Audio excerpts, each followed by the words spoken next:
السلام علیکم دوستو، آج کی کہانی کا نام ہے سونے کی چڑیا اور لالچی بادشاہ۔ ایک بہت پرانے وقتوں کی بات ہے۔ ایک سرسبز و شاداب ریاست میں ایک لالچی بادشاہ رہتا تھا جس کا نام کرم دین تھا۔ بادشاہ کرم دین کے پاس ہر وہ چیز تھی جو ایک بادشاہ کی ہوتی ہے: عالی شان محل، خزانوں سے بھرے تہہ خانے، بہترین فوج اور ایک بہت بڑی سلطنت۔ اس کے باوجود اس کی نظر ہمیشہ مزید دولت پر رہتی تھی۔ وہ چاہتا تھا کہ اس کی سلطنت دنیا کی سب سے امیر سلطنت بن جائے اور اس کے پاس اتنا سونا ہو کہ وہ ہر روز سونے کے سکوں پر بیٹھ کر کھانا کھائے۔ ریاست کے لوگ سادہ دل اور محنتی تھے۔ وہ کھیتی باڑی کرتے اور اپنی روزی روٹی کماتے تھے۔ ان کے دل میں بادشاہ کے لیے عزت تو تھی، لیکن ان کی نظروں میں اس کا لالچ واضح تھا۔ بادشاہ کی اسی لالچ کی وجہ سے ٹیکس بھی بہت زیادہ تھے، جس سے عوام پریشان تھی۔ ایک دن سلطنت کے دور دراز گاؤں سے ایک چرواہا بادشاہ کے دربار میں حاضر ہوا۔ اس کے ہاتھ میں ایک پنجرا تھا جس میں ایک چھوٹی سی چمکتی ہوئی چڑیا تھی۔ چرواہے نے عاجزی سے کہا: بادشاہ سلامت، میں نے آج تک ایسی چڑیا نہیں دیکھی۔ اس کے پر سونے کی طرح چمکتے ہیں اور یہ ایسے گیت گاتی ہے کہ دل خوش ہو جاتا ہے۔ میں اسے آپ کی خدمت میں پیش کرنا چاہتا ہوں۔ بادشاہ نے جیسے ہی چڑیا کو دیکھا، اس کی آنکھیں چمک اٹھی۔ یہ واقعی ایک انوکھی چڑیا تھی۔ اس کے پر خالص سونے کی طرح دمک رہے تھے اور اس کی چونچ اور پنجے بھی سونے کے بنے معلوم ہوتے تھے۔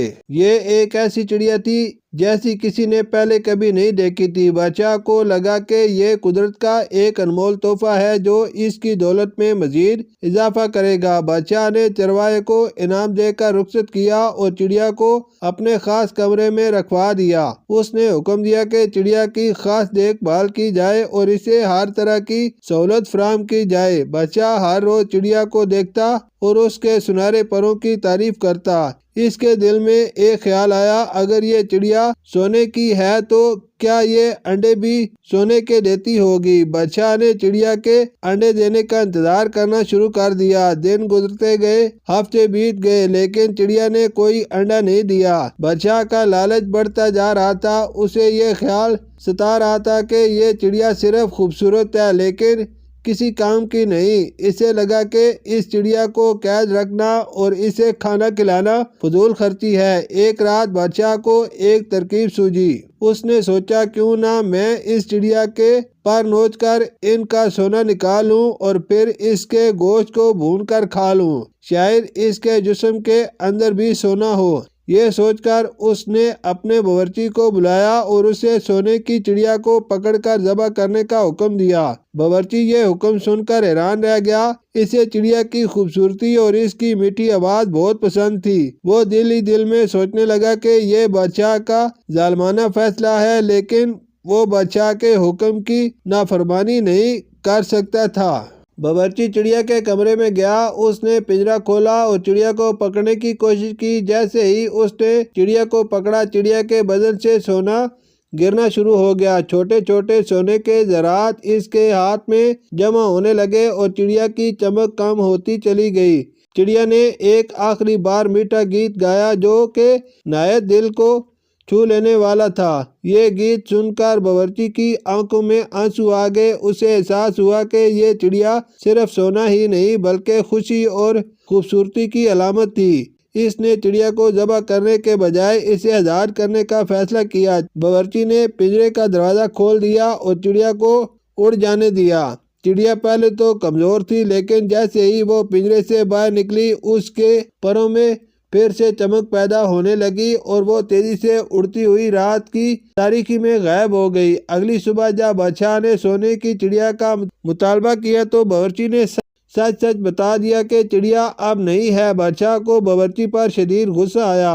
اس نے باورچی کو قید کروا دیا اور حکم دیا کہ اسے سخت سے سخت سزا دی جائے۔ لیکن اس کے بعد کیا ہوا، یہ کہانی کا ایک نیا موڑ تھا۔ جیسے ہی چڑیا آزاد ہوئی، اس نے سیدھا اس چرواہے کے گاؤں کا رخ کیا جس نے اسے بادشاہ کے پاس لایا تھا۔